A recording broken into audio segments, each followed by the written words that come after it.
As we are convening today, we're commemorating the solemn 1-month anniversary of the barbaric, savage attacks of Hamas on the people of Israel, when approximately 1,400 Israelis were murdered in the most brutal ways imaginable and over 240 abducted. The Muslim Brotherhood, of which Hamas is the Palestinian branch, was established on May 22, 1928 by Hassan al-Banna, who inculcated many Muslims throughout the world with his two obsessions: one, to establish an Islamic caliphate throughout the world, and two, to establish a cult of death over life.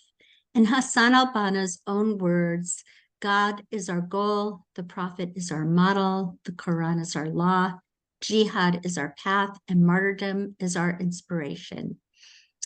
What many would like to view as a narrow war that Hamas inflicted on the people of Israel just 1 month ago appears to be perhaps just an opening salvo in a civilizational war that the Islamists would like to inflict against Western civilization as we know it. And the people of Israel sit as the canary on the coal mine, on the tip of the spear, on the front lines, fighting back for all of us who enjoy our Western freedoms. And no one understands this better than Cynthia Farahat. Cynthia is a dear, dear friend and is the author of the outstanding and meticulously researched book, The Secret Apparatus, the Muslim Brotherhood's Industry of Death. Cynthia is an Egyptian-American author, columnist, political analyst, research, and founded the Misar al-Um, or the Liberal Egyptian Party in Egypt, which advocated for peace with Israel, capitalism, and the separation of mosque and state. She studied Islamic jurisprudence for more than 20 years and co-authored several books in Arabic, including Desecration of a Heavenly Religion, which was officially banned by Al-Azhar Islamic University in Cairo in 2008 for its critical research of Egyptian Islamic blasphemy laws. Cynthia unfortunately landed on an Al-Qaeda-affiliated group's hit list and was officially banned from entering Lebanon for her work fostering regional peace. Egyptian State Security Intelligence Service surveyed her for over a decade, and she received daily death threats from radical Islamists. Cynthia has testified before the U.S. House of Representatives, briefed more than 120 congressional offices, and advised numerous intelligence and law enforcement agencies. She received one of Ahmed's prestigious Speaker of the Truth Awards and Act for America's Profile and Courage Award. Her writing has been published in National Review Online, the Middle East Quarterly, The Hill, Fox News, the Daily Caller, the Washington Times, and many, many other outlets. And Cynthia has been translated into 15 languages. It's a great, great pleasure to welcome once again to our program, Cynthia Farahat. Cynthia, let's open up why you had entitled this talk, Hamas as Islamic Nazism. So, Islamists, we know for a fact that there is a very strong tie between Islamists and specifically the Muslim Brotherhood and Hitler regime through Amin al-Husseini, the Mufti of Jerusalem. This is a well-known fact. What is less well-known is that Amin al-Husseini was the secret head of the Muslim Brotherhood's violent secret apparatus from 1948 to 1951. He was the actual supreme guide of the Muslim Brotherhood. The Muslim Brotherhood is one of the most sophisticated clandestine criminal enterprises in the history of humanity. and they operate in they operate a secret apparatus, which is a military jihadist apparatus, and they operate a PR facade, which is the guidance bureau or the main body of the public body of the Muslim Brotherhood. If you ask a Western academic about the secret apparatus, they will tell you, oh, that's a thing of the past. It's been dismantled. And some will say the 40s, some will say the 50s, and some will say the 60s. The secret apparatus was never dismantled and is still operational until this day. And it has always had a secret leader and a public leader. So same also goes to the Muslim Brotherhood's PR facade. They have a public leader and a secret leader. So we all know about the relationships between Amin al-Husseini and Hitler, but it actually goes further than Amin al-Husseini. For example, one of the leaders of the Muslim Brotherhood and one of the founders of the secret apparatus said in his biography that his relationship with Hitler goes back to 1920, and that is a claim that's made by the Muslim Brotherhood and not by me, and that is specifically according to Mahmoud Labib, who was the founder of the secret apparatus. So if they are right, the relationship is very long-standing. The Muslim Brotherhood, it's not only the relationship they have between history and reality is very complicated, and they do not look at history as something of the past, but as an ongoing extension of their reality. That's why, for example, when we can talk about the historic ties between Islamists and Nazis, it actually goes back longer before the Nazi regime, and it goes back to the Kaiser Haji Wilhelm II, as he was known in the Middle East. Haji Wilhelm II used to announce that he is the protector of Islam, and he specifically did so in the late 1800s. In 1898, during his speech in Damascus, in front of the grave of Saladin.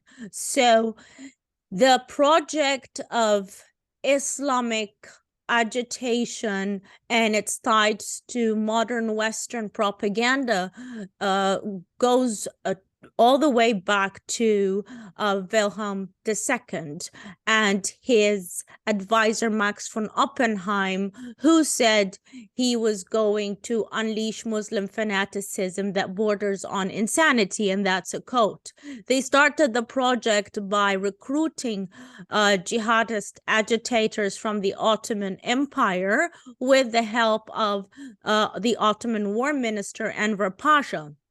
One of the most prominent ones were the Sheikh Sharif al-Tunsi, the Tunisian cleric, and also Mohammed al-Khidr Hussein, the Algerian Islamic agitator and terrorist, who later became the head of the Egyptian governmental Al-Azhar University in an organization in 1954. So the ties go back all the way to the late 1800s, when the Germans discovered that they could use Islamist agitation and jihadist propaganda against their enemies. It was very convenient for them to find a group of serial killers. Basically, that's what Islamists are. It's a coalition of serial killers and rapists and pedophiles who are willing to kill and die for free. It's very convenient. And Oppenheim started his propaganda campaign in World War I with a group with these two people from Tunisia and Algeria, in their newspaper, Al-Jihad, where they were basically regurgitating the same anti-Semitic trash that is currently you hear from the modern Muslim Brotherhood and the Hamas wings and all their allies in the West. So this is not a new issue. I think the first,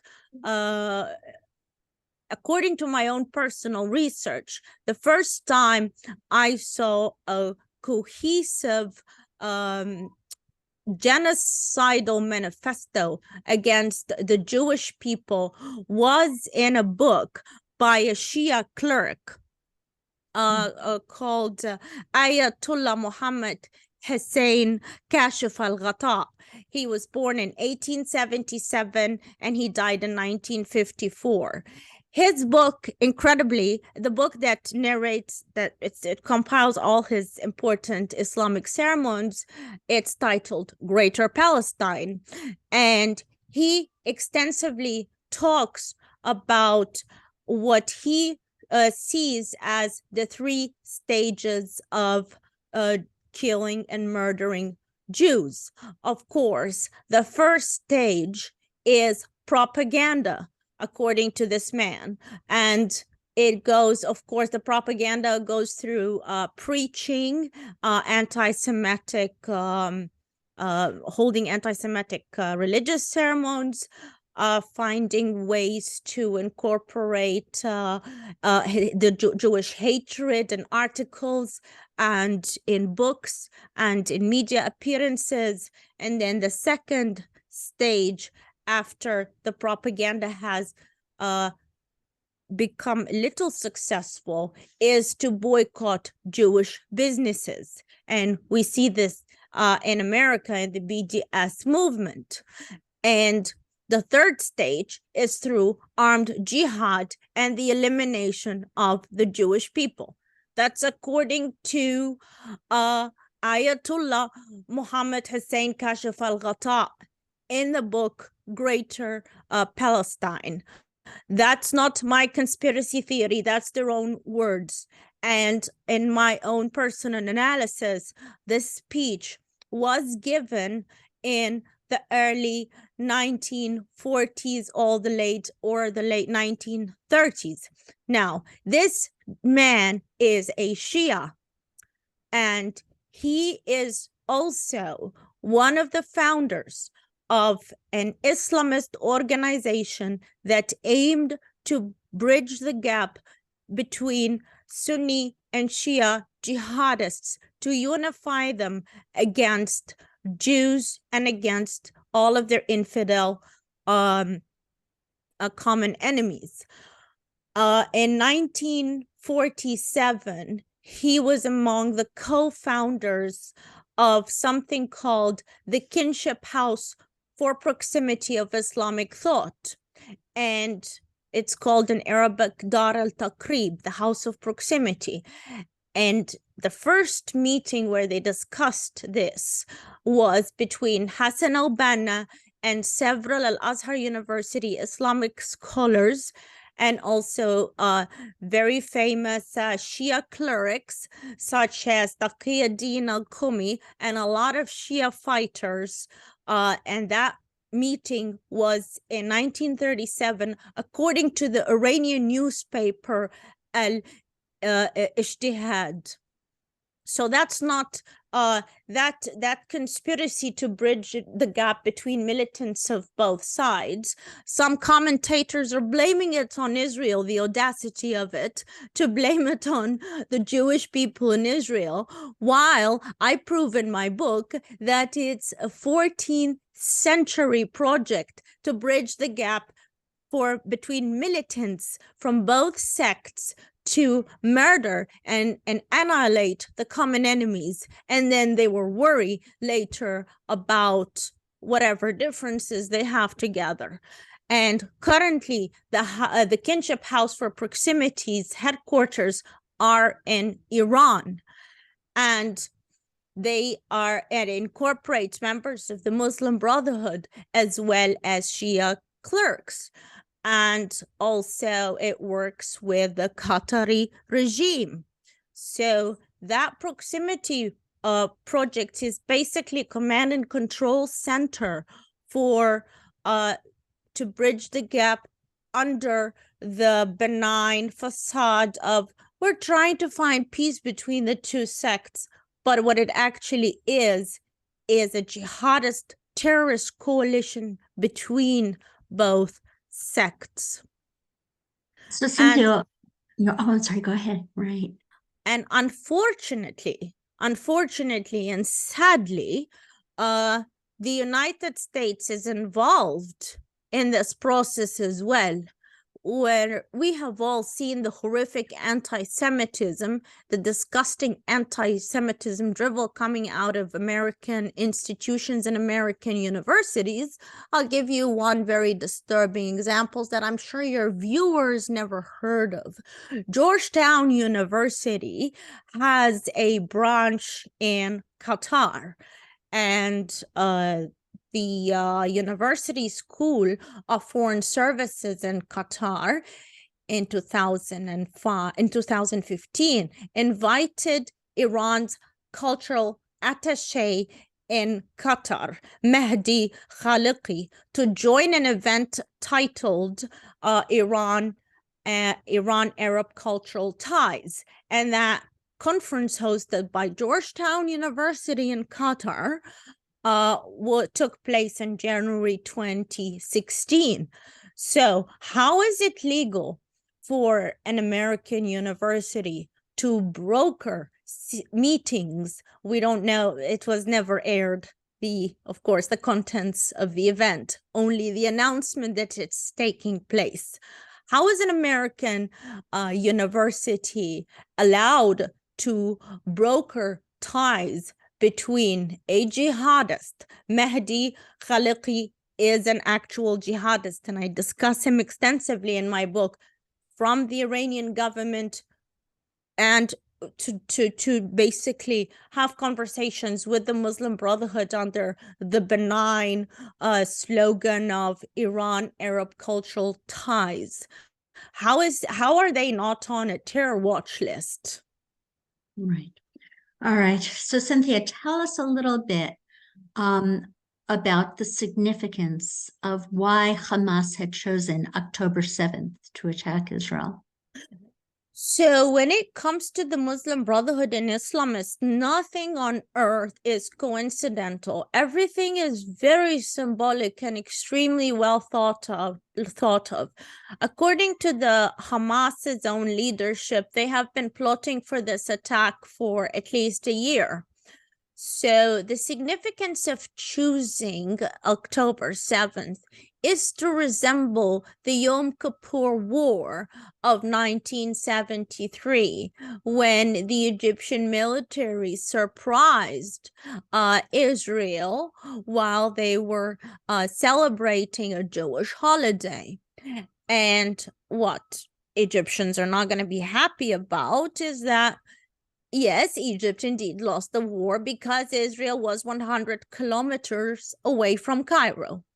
And that's my analysis. It's that later Egypt had to have peace talks with Israel to get out of this horrific war with the 1978 Camp David Accords.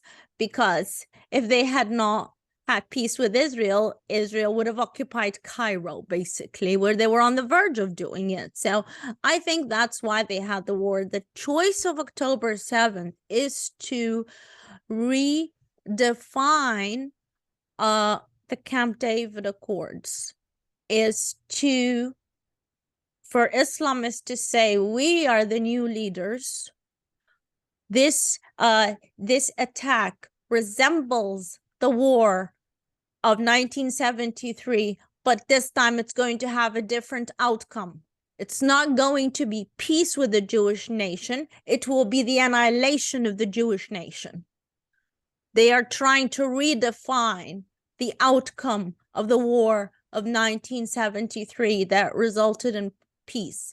The second objective is because, again, that date was picked at least a year ago in October 2022. what's happening, what's significantly taking place around this time.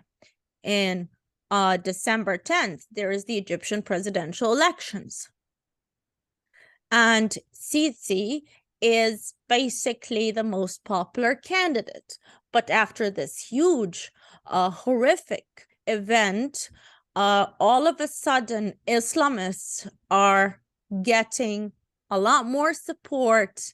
And the third, so it's also to agitate support towards Islamists. But I believe the most dangerous objective is to be able to use the so-called crisis, the so-called humanitarian crisis that Hamas created, to open the borders between Egypt and Gaza and move Palestinian jihadists into the borders of Egypt to start a war, because that's what they have always done. When Mohammed Morsi opened the borders in 2012 and 2013, we ended up having mass murderers from Hamas murdering Egyptians. And Sisi had to fight this war for the longest time, for years, to be able to denazify Sinai from Hamas operatives. Now, the Muslim Brotherhood has been so defeated inside Egypt, they are literally unable to bring 4 people to protest violently or to commit a terrorist attack. And I have seen this with my own eyes. They were literally unable to they were trying to get 4 people to commit a terrorist attack in Egypt, and they couldn't find 4 people out of 100 million. But if you open the borders, that's going to be very convenient to start a coup d'etat, an Islamist coup d'etat against Sisi. But also, horrifically for Israel, it will create the Greater Palestine project, which they have been discussing since the 1930s, which is the title of the book where I found the details about the 3 stages of annihilating Jews. So the Greater Palestine project is basically allows the Gazans to relocate to Sinai without the oversight of Israel, without Israel being able to put a siege around them when they engage in terrorist attacks. And they would be basically doing what's been happening and taking place in southern Lebanon, but on steroids.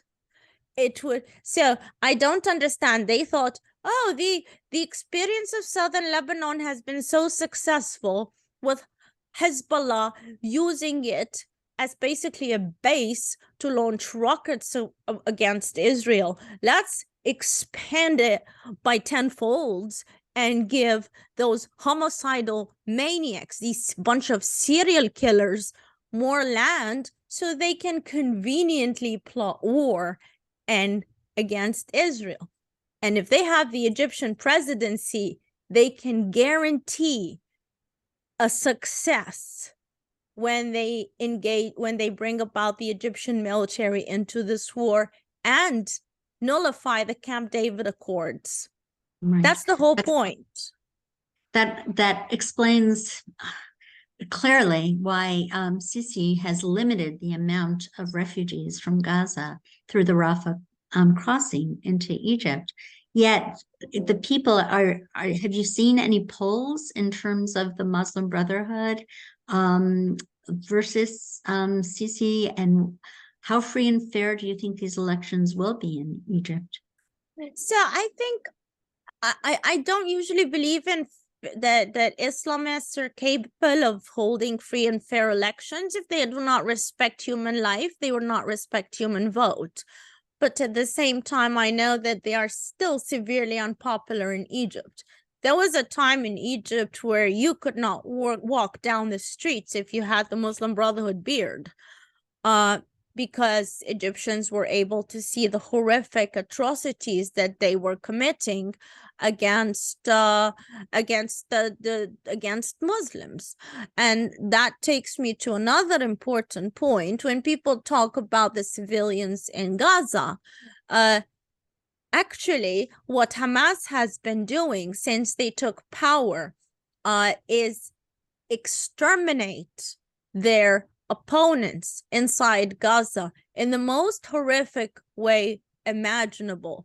All the terrifying images and stories that we have seen take place on October 7th attack, they have been doing the same exact thing, the mutilations, the chopping off of the of limbs, the burning people alive. They have been doing all that to their own people since they took power. They basically eliminated all of the dissidents inside Gaza, and they blame the murders on Israel. The so-called Al-Shifa hospital, okay, which I could create a meth lab in my condo and call it a condo.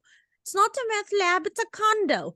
So the so-called Dar al-Shifa hospital was actually involved in war crimes in 2013 because when Hamas was mass murdering its oppositions inside Gaza, they were refusing to treat the tortured and mutilated Gazan oppositions, and they would pile their bodies on top of each other on the floor, refusing to treat them. And the spokesperson for the so-called Al-Shifa hospital said that they only treat heroes and militants, and they do not treat the infidels who oppose Hamas. That is not a hospital.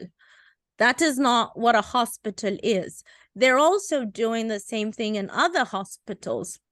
Like, for example, the Maqasid Hospital, and I discussed this in my book, the Maqasid Hospital from the Maqasid Foundation. When you look at the Maqasid Foundation, it was established in the United States in 1999, but it was actually, the original one was founded in the late 1800s in Lebanon. And the head of the Maqasid Foundation, Abu Khidr al-Kabbani, was actually a very close friend of Wilhelm II. You see how history is not history. Like, the head of the Maqasid Foundation was such close friends with Wilhelm II that before he went to the mosque to say that he is the biggest friend of Islam, he went to Kabbani's house where he hosted a big feast. And the same Kabbani organization is a Muslim Brotherhood front organization today that works both in the United States and operates so-called hospitals in the West Bank and Gaza. You see how one generation gives the second chain to the next generation is just ongoing misery. And Westerners do not understand the eternal vigilance of Islamists that transcends the span of their own lifetime. Islamist thinks in terms of centuries and decades, not in terms of years or an election cycle. That's where I'm able to have ties between Wilhelm II and Kabbani in 1898 to what's right now, the so-called Muslim Brotherhood hospital in Gaza. Another one that is harboring terrorists and calling itself a hospital, and it's a command and control center for Hamas, both in the West Bank and in Gaza. And it also controls a lot of the Lebanese organizations, like such as the American University in Beirut. They're heavily involved in the education system, both in the Middle East and in America. So when you look at all these historic ties, you see why history is not history.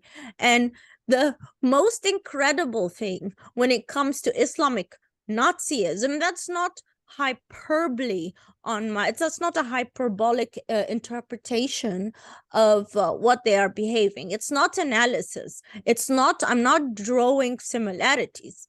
It is a fact, for example, that Islamists call their children Hitler. They name their children Hitler. One of the most famous of those Hitlers was Hitler Tantawi, who was born in 1941 and died in 2013. He was President Hosni Mubarak's Secretary General of Egyptian Ministry of Defense, and he was later the director of the Administrative Control Authority until he retired in 2004. Mubarak literally had a Hitler in his administration. That is not a conspiracy theory. Everybody knows what the word Hitler means. Everybody knows what the name means. That was the Minister of Defense called Hitler. So that basically tells you everything you want to know about Islamists and why they are all Nazis. So Cynthia, you mentioned Mubarak, who was certainly not a member of the Muslim Brotherhood that we knew of, Minister of Defense named Hitler. So how widely infiltrated is the Muslim Brotherhood into the military and other infrastructures of the Egyptian government? That is some of the Muslim Brotherhood's strongest points. They are more, and I discussed this in my book extensively, they are more dangerous at the time of so-called peace than they are during direct warfare. That's why their silence from an aversion to jihadist activities in Israel for 2 years, that was causing me great anxiety, because they are much stronger when they are not committing these acts of violence. The Muslim Brotherhood is very sophisticated in its covert operations and its infiltrations of both governmental and non-governmental institutions. Sadly, it's not only very powerful and pervasive of the infiltration of the Egyptian institutions, but I would say also in American institutions. Everywhere they exist, they are imagined if cancer was contagious. They replicate, and they replicate just exactly as a cancer cell replicates, but they're also in the way they spread, they're almost like a contagious virus. So for example, Osama bin Laden's friend and Muslim Brotherhood leader, Al-Turabi, the Sudanese Brotherhood leader, Hassan Al-Turabi, said in an interview that was aired in 2016 on Al Jazeera that they control the narrative about Islamism and the Muslim Brotherhood in Western and American intelligence agencies. They control the narrative. He was bragging about it in an interview that was originally it was aired after his death in 2016, but it was originally recorded in 2010. And I believe Hassan Al-Turabi when he says that. I believe him. You have seen, firsthand knowledge of how President Barack Obama infested his administration with Islamists. And we are now in President Barack Obama's third term, and this infestation continues. So I wish it was a problem that was isolated to the Middle East, but it's not. It's here. It's now. All right. I'm gonna. I have so many questions to ask you, but I know that my other wonderful Egyptian American intellectual friend that I adore, Hussein Abubakar Mansour, is here. I just want to ask you, before we put Hussein on, what would you, if you were to prognostize the health of the Camp David Treaty of 1978-79 with Israel, and this whole constellation with Israel, Egypt, Israel, Jordan, Israel, the United Arab Emirates, Bahrain, Morocco, what how healthy is it right now? It's going to maintain being healthy based on one major factor, whether the Rafah crossing is open or not. Hmm. The Rafah crossing is open and they're able to take over Sinai. It's going to belong in history. Because that is the whole point, in my opinion, of this attack, because the timing and the proximity to the presidential elections are not a coincidence. If they take control of the Egyptian presidency, it's over for the Abraham Accords and for the Camp David Accords. All right, and now it's my honor to turn the podium over to my wonderful colleague, Hussein Abubakar Mansour. Hussein? Thank you. Thank you very much, Sarah, and thank you very much, Cynthia, and thank you very much for all our audience who sent us a lot of questions, actually. So I'm going to try to go ahead and read their questions, and hopefully you have enough time to go through all of them.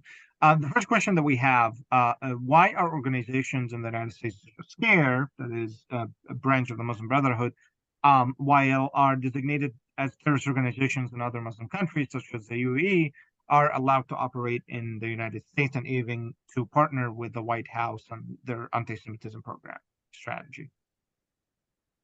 Well, I'm horrified to say is because according to when I was having a discussion with a US lawmaker on why the United States hasn't designated the Muslim Brotherhood as a terrorist organization, he told me because US intelligence agencies, and particularly the CIA, was against it. That's according to that's from the horse's mouth. That's a sitting US congressman who told me this. I'm not going to say who it was, but he said that's why.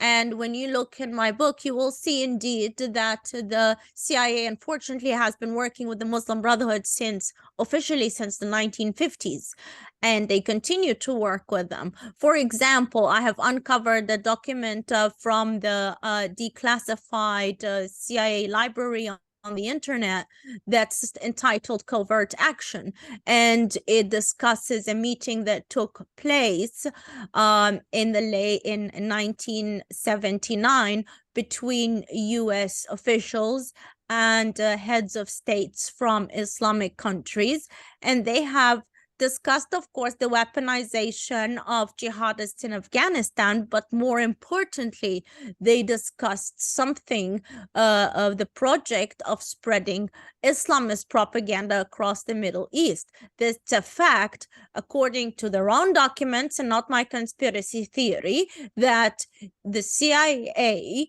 was involved in the biggest jihadist propaganda campaign in the history of humanity. There's a question here about the ideology of Islamists.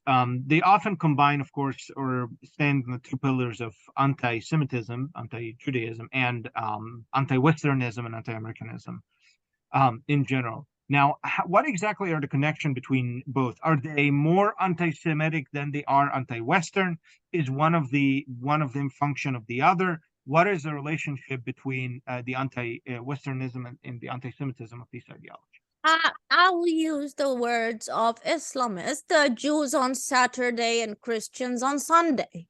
It's just who they should start off by kill. They believe they should start by murdering the Jewish people, and then after they're done with them, they can continue. So it's just a gradualism. It's a question of gradualism. They believe they should start by murdering Jewish people, and then they could start with the rest of non-Muslims, afterward after them the Christians, and then afterwards the atheists. It's just a gradual project. Okay, how about that actually just to the next question. How about Shia Muslims? The biggest supporter and patron of the terrorist organization Hamas at the moment is actually the Islamic Republic of Iran, who are Shia Muslims, and then you have another country like Saudi Arabia, who's a Sunni Muslim, who's at war at Iran, and then basically have Iran fighting other Sunnis and supporting other Sunni Muslim Brotherhood organizations. How exactly does this relate to the relationship which is between Iran and Muslim Brotherhood?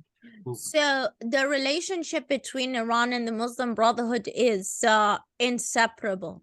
You cannot objectively say that you can have one without the other. I would go this far of saying that the Islamic Revolution of Iran in 1979 wouldn't have existed without the Muslim Brotherhood, and the Muslim Brotherhood would not have existed without the Shia thought. The founder of the Secret Apparatus, Ali Ashmawi, said that the Muslim Brotherhood is, he says, we are the revival of the assassins. That's a quote. The assassins is the 11th and 12th century Shia cult of al-Hashashin. The word assassin itself is derived from al-Hashashin, which became assassin and later became assassins. So the Muslim Brotherhood built its theological underpinnings on Shia concealment, and on a lot of it incorporates Shia covert action into its own theology. And in my book, I actually go back 14 centuries and I see and I trace the cooperation between militants from both sects for 14 centuries. That's nothing new.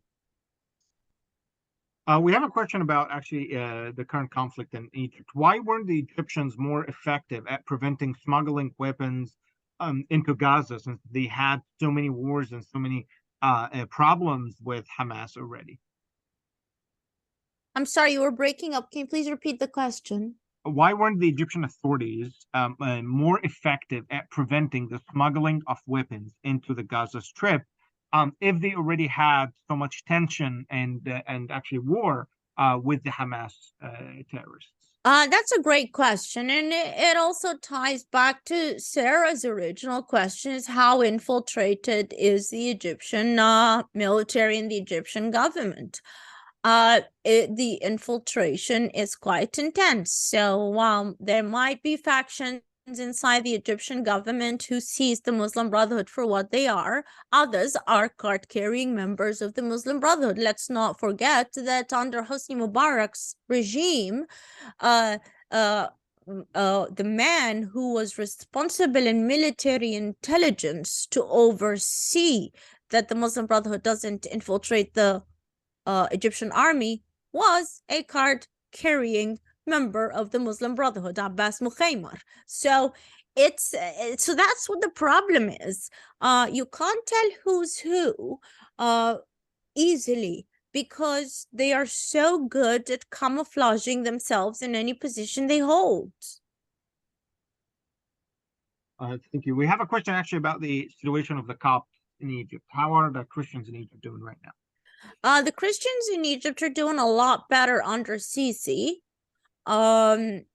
A lot better. There's no comparison. They were getting mass murdered under Mubarak's regime, under Sadat's regime, under Mohammed Morsi's Muslim Brotherhood regime.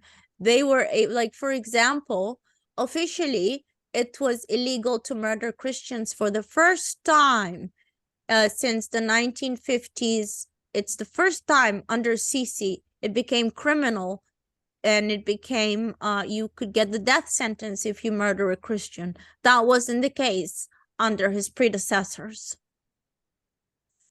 We have a lot of questions actually about the issue of the hospitals, which is, of course, is a very sensitive issue currently. Have you written about the hospitals in any publication?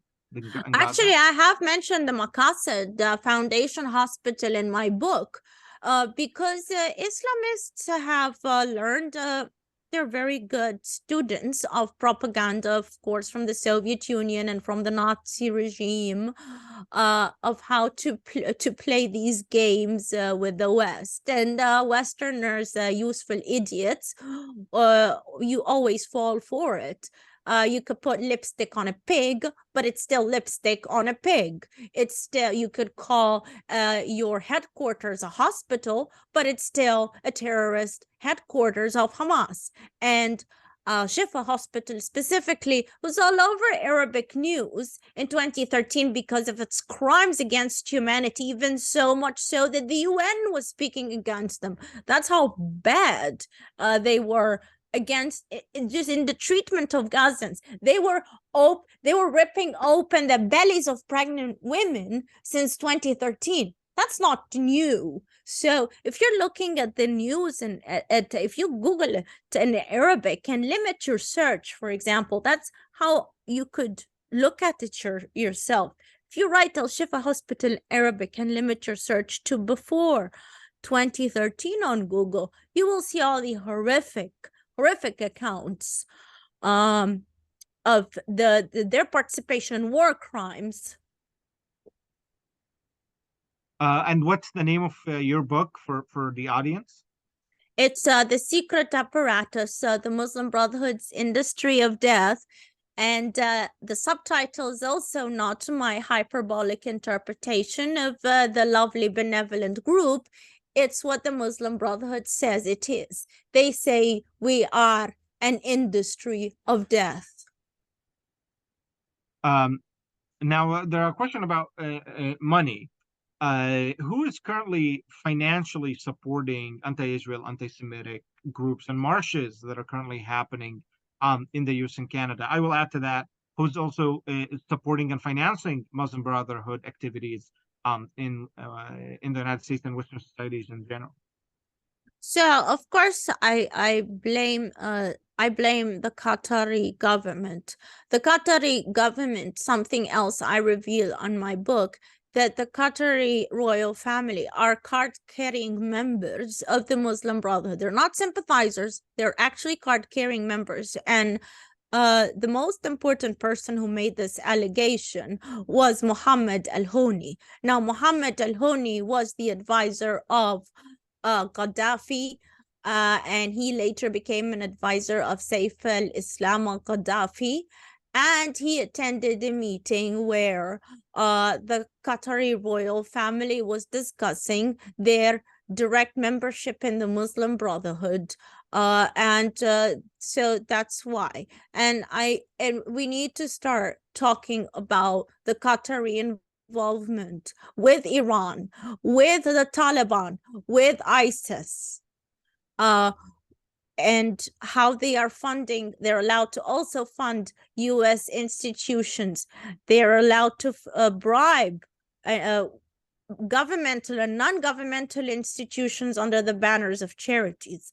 I was offered millions of dollars by the Muslim Brotherhood, and I am not a U.S. official, and I do not have the power, and I actually have evidence for their attempted bribery. Imagine if they would pay me millions of dollars. What would they do for someone with a lot more power, who's actually has power beyond talking to the American people? So yeah, follow the Qatari money, and the US should immediately shut down its base in Qatar and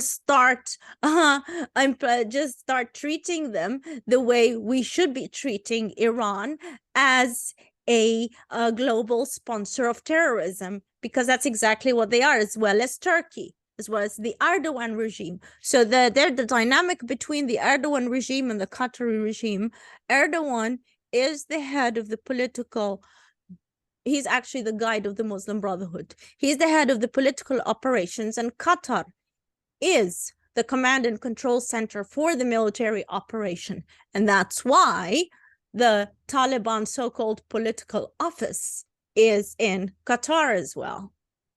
Could I just say a word now? Tomorrow, Representative Ogles is about to introduce the Trust But Verify Act to reevaluate our nation's relationship with Qatar. In the last administration, Education Secretary Betsy DeVos had spoken about the billions and billions of dollars that Qatar has been showering on our universities. And this is not benign. And of course, they have many universities, Johns Hopkins, Georgetown, many others, William and Mary in Doha. And we have our Al-Azhar Air Base, which is where U.S. Central Command sits. And of course, Qatar has been treated to the non-NATO friendly status, which is really unusual. So I think it's really time to reevaluate this. And we should also say that many of the leaders of Hamas, while they're putting their people on the front lines, like Ismail Haniyeh, Talal al-Handi, and Azal al-Akhra, are sitting in their penthouses and in the Ritz-Carlton in Doha as their people are suffering in Gaza today. So it's absolutely horrific. But go ahead, Hussein. I just had to put in that plug for what Representative Ogus is doing. Go. Definitely, Sarah. Thank you. Cynthia, do you have any suggestions about how to stop Qatar's buying influence in the United States? Well, this is first of all, it has to be considered a state sponsor of terrorism. And that way you will be able to go after people who are on the Qatari payroll, whether directly or indirectly. So until it is not considered a state sponsor of terrorism, you will not be adequately fight the funds that are coming in and the bribes that are coming in to the US. But I think also educating the American people about the Qatari propaganda campaigns. They are so much more efficient in the propaganda campaigns in America under Al Jazeera and under their affiliated social media and media agencies. They're very good with propaganda. This has to be always exposed as an arm for the Qatari Muslim Brotherhood regime. So there are several ways to tackle this, and it's not reinventing the wheel. We have attempted to successfully combat to a certain degree Soviet Union propaganda, Nazi propaganda. So we have all these systems in place, and we should unapologetically say that we need denazification of the Muslim communities in the West. Thank you, Cynthia. The last question that we have here. What is the relationship between the Muslim Brotherhood ideology and Islam and the Quranic scripture? Is there hope for Muslim communities to move past these ideologies, or are they directly related to the reading of Islamic holy texts? So this is a tricky question because I could answer it both ways. And what will determine the success of which argument is where the funds are going. So the thing is, there is a very strong movement within the Middle East right now that you won't hear anything about in the West to revive the Mu'tazilite form of Islamic philosophy, where they believe that justice and reason should be more important than religious scripture.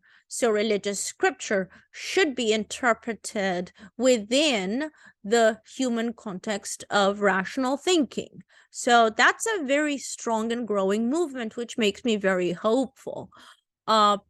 Because if you look at the history of Islamist propaganda, you will see that the militarization of mainstream modern Islam started to take place in the late 1800s, and then of course it until 1979, when it was a full-blown campaign funded by the US government.